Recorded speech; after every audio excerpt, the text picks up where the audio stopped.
Here we go floating anywhere we please, holding you tight as I can. You're safe as a honeypot, you always will be, and I'll be right there when we land. Yeah, this is a much different game than the last one I took a look at.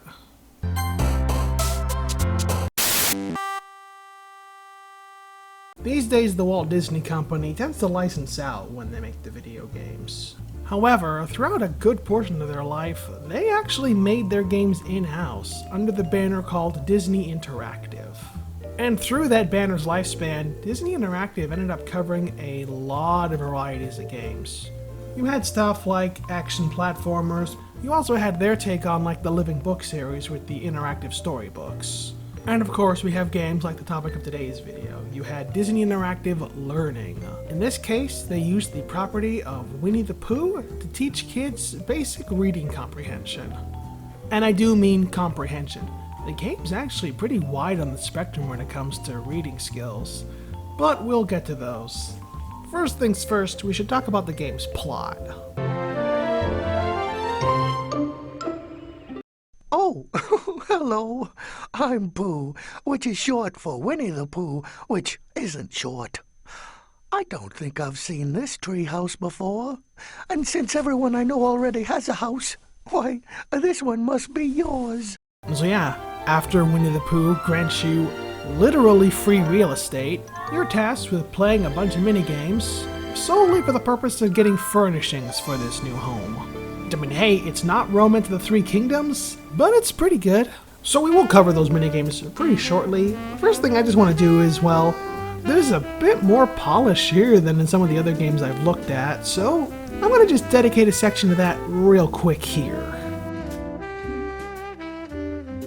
So as is the case with the other edutainment games I've played, well, the whole thing is, basically hand-drawn with then the pixelization effect put over top of it. The difference is that there's definitely a higher budget than those other two games. Stuff like doors can open in certain areas, you can click on stuff in the background and things will actually happen. There's quite a bit here in many respects. And hey, that stuff in the background to click on, some of that even ties to the learning aspect of the game. For a lot of those things you click on, Pooh has a comment on what it is, and I ended up noticing after a while, they're always alliterative.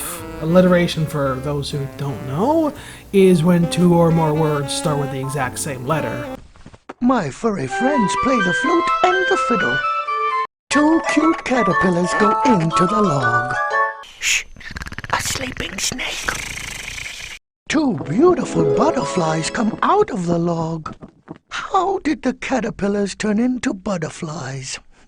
You Winnie the Pooh cultists like I am have probably noticed something that maybe not everyone else would notice unless they're super duper Winnie the Pooh fans.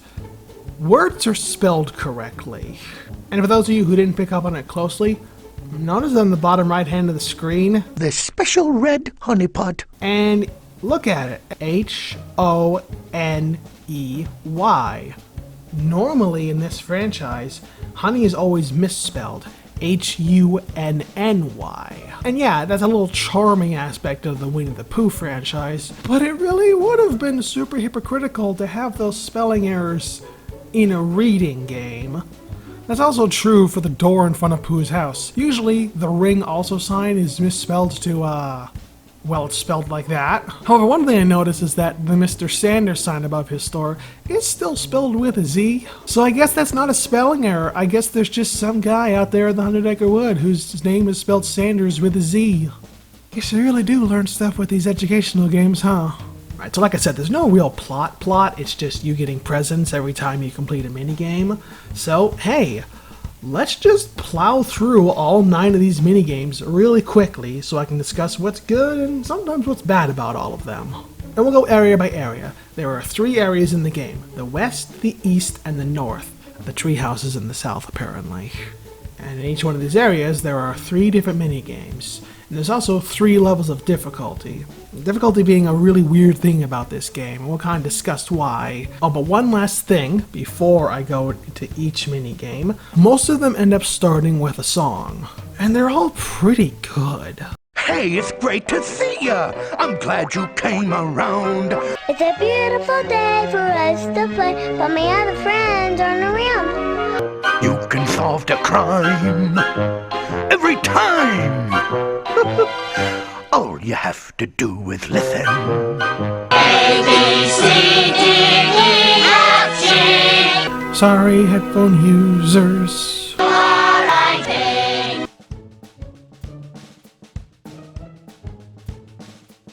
So in Piglet's house, he tasks you with matching the cups to the saucers, or the saucers to the saucers. Yeah, see, the saucers have uppercase letters on them, but the cups end up having lowercase, not numbers, there's no such thing as a lowercase number. Yeah, see, the saucers have uppercase letters on them, while the cups have lowercase letters on. Me, I keep wanting to say numbers. And he always wants you to match the letter to the exact same letter. It's just sometimes he wants you to match the uppercase to the lowercase, and sometimes he wants you to match the uppercase to the uppercase. It depends on the difficulty slider. And this game is one of the ones where the difficulty slider really jumps. Because I'll be real, level 1 and 2 really aren't that much different from each other. But then you get to level 3, and yeah, notice how many more places there are to match. You also have to do all the matches 5 times in a row. And 5 times in a row sounds familiar to anybody who's been watching this channel for a little bit. The same thing happened in the Rita Rabbit math game that I reviewed a couple months back. However, thankfully, not every single game in this collection is 5 in a row. Sometimes it's 3 in a row, and sometimes the game just takes so long that thankfully the creators have pity on you and they only make you do it 1 time per difficulty. But enough about that, let's just go to one where it is just 3 times in a row. And that is the minigame where you have to build a quilt so Tigger doesn't fall to his death from a tree. And as Pooh lovingly points out, Confidentially, to just you and no one else, I have never known Tigger to climb a tree less than 3 times in a row. so yeah, you just build a quilt, a clothespin makes this microwave ding sound, and then you gotta do it again. Just 3 times per difficulty, like I said. And speaking of 3, that's also how long every single one of the words is. This is one where the difficulty really doesn't change anything. In level 1, you gotta find the first letter the word starts with. In level 2, the last letter that a word starts with. Whoa, and stand back. Difficulty level 3, you gotta find the middle letter that the word has. Is that a pipe? I knew I could count on you. It kind of feels like the same no matter what the difficulty level is. Doesn't make this game bad or anything. I mean, it's still pretty cute and charming. It's just, if you were looking for this one to be the Dark Souls of Winnie the Pooh educational games, I'm sorry, that minigame is later. Alright, so now we'll go to the honeypots that kind of just blew some people's ears away. Yeah, this is a pretty simple one. It's Pooh's got a collection of honeypots, enough that I'm sure the vegans in my audience are probably crying, but you gotta put them all in the correct order. So yeah, we have our first example of what I can't help but call the more tedious ones. The ones that thankfully you only have to do once per difficulty, but you have to do it for every single letter of the alphabet. That's notably harder than 3 or 4 times, or even, God forbid, 5 times. But also because of that, there's just not much to talk about this one. It may be one of the tedious ones, but it's on the lower scale under the tedious ones. So why don't we just go to the higher end of the tedious ones? Hey! I hardly noticed you was gone. Got your share of the spoils right here, boss. Ready, set, and rabbit, go! The fucking sign building game. If you played this game growing up, you know exactly what the is wrong with this game. You have to draw letters on every single sign that Rabbit's made. Sounds great, right? Well, it's in the tedious section, so you already know it is every single letter in the alphabet. So yeah, over 20 signs, each time per difficulty. And it's a paint by numbers thing. You have to click every single dot so that way it creates the letter. Hey, does that really sound so bad? It already probably does, but here's what's worse. Say you're impatient, so you're just like, whatever, I know how to draw the letter B, I'll just click it. Oh wait, sometimes you have to click the same dot twice, as if you're doing this with a pencil, but you decide not to just keep going in one swipe, which is normally how you draw a letter.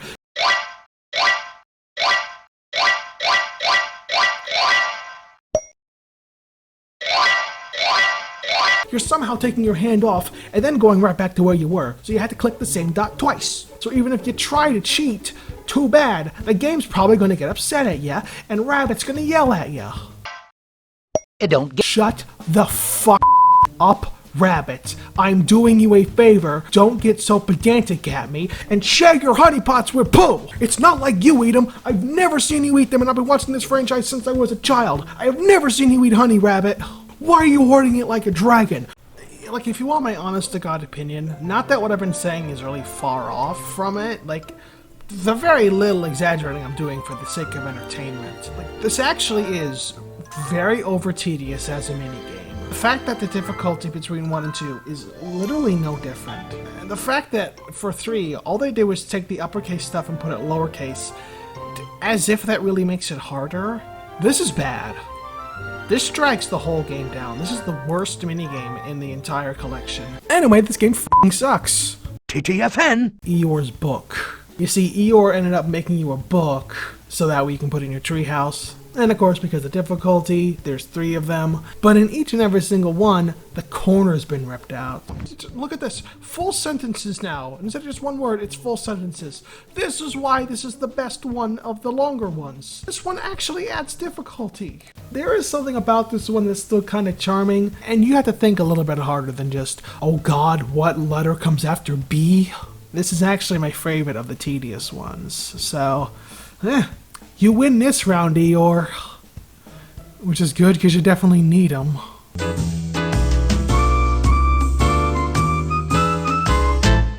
With the fact that 2 of the biggest tedious games are in the same section of the map, that's probably why the easiest game is in this section of the map.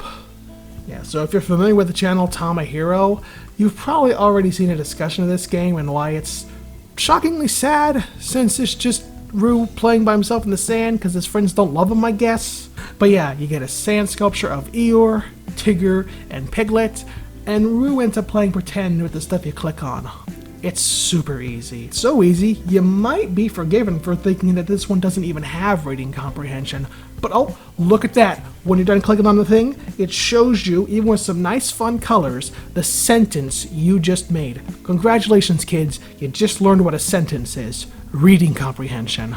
Oh, and by the way, boy does this game have favoritism. Eeyore and Piglet can sometimes not catch a break in the sections that Roo daydreams for them, but Tigger is always like the most powerful person on the planet in these imagined spots. Sheesh, Roo, I get it. You want Tigger to be your stepdad. There's better ways to go around it, buddy. Well, speaking of Tigger, he has 2 mini-games in the last section of this map. The first one is Presenting Tigger's Jack-in-the-Boxies. you click on the box, and Tigger allegedly makes the sound that a letter makes, although sometimes he just gives up and just says the name of that letter over and over and over again. Z, zizzy, zizzy, zizzy, z. You have to do it 4 times in a row for each and every box that's on screen, so it's almost tedious, but thankfully the fact that you gotta pay some real close attention somehow just kind of makes it more engaging. And then in the very end difficulty, you end up getting letters that are combined together, which, if you're a very little kid, is probably a bit more harder because you might not know that S and H make the sound sh, or that C and H make the sound ch, but hey, it's cool that this is the final difficulty then. Then, of course, since we're still on this Tigger tangent, we'll go with Detective Tigger. This is definitely probably one of the more stylistically cool ones. Tigger has these old cases that allegedly he's never solved, even though after you listen for a while, they're pretty easy to solve cases. But then again, and that's the thing, this comprehension is listening skills. You have to pay attention to what Tigger is saying, because not only do you have to click and drag things onto the board, depending on what he told you to do, you also then have to figure out the culprit. And even though sometimes it's spelled out pretty obviously in the first 2 levels, when it comes to difficulty 3, there's a lot more stuff to put on the board, so you do actually have to kind of think about it. Or again, if you were 5 to think about it, I'm almost 30. I kind of figured these out like halfway through. I mean, I'll be real. I've kind of seen a lot more mysteries that are a lot more advanced than this one. Let's just say there aren't any autopsies in this. And then of course we have the last one, which is the only minigame where Owl is prominent. A very wise choice. Owl has decided to write a bunch of songs, and apparently Owl has forgotten how to rhyme? Piglet has a nose, so he may smell a cloud. So you have to figure out the rhyme for him. Let's just look at this one for example. Feather. Wait, hold up. The answer to this one is Rock. and the adjective they put before it is Hard. no one noticed this in the proofreading stage, that this game has a mention of a big, hard rock. Okay, fine then, whatever. So I guess that's just the lesson here, folks. Take Eeyore's advice. When walking in the 100 Acre Wood, take a good look out so you don't step on big, hard, veiny, throbbing rocks. Unless that's what you're looking for, in which case, I'm not going to stop you. More power to you. So like I said, the more of these minigames you complete, the more presents you get. And in all honesty, there's quite a variety of stuff. Rocking chairs, xylophones, those books from Eeyore I mentioned. Heck, you even get a doorbell at one point that you can customize all to yourself. And you occasionally just get letters in your mailbox from the characters. Do come by for a visit, but if you come by at night, be sure to bring a light. Something I keep meaning to mention these educational games is I don't really recommend any of them anymore because I can't. I mean, heck, with this game, the loading screen doesn't even load properly anymore. It's just more a case of whether or not I wish I could recommend it. And that's definitely the case with Ready to Read with Pooh. Maybe someday Disney will go back in their game catalog and just decide to upload it on Steam. And if they do, yeah, go check it out. Ready to Read with Pooh is a ridiculously charming little game that is really, really good at teaching the reading comprehension in ways you might not even realize it's doing unless you're actively looking for them. It's totally fantastical and magical and grand. Yes, but it doesn't make the signs just right. We need a helping hand. I may be against the fur industry, but that won't stop me from skinning you alive, as long as no one wears the skin. Another blustery day in the 100 Acre Wood. I started to read, it didn't work out like it should. My book has been tattered, the pages all are scattered. Please help me put them back together if you could. Please help me put them back together if you could.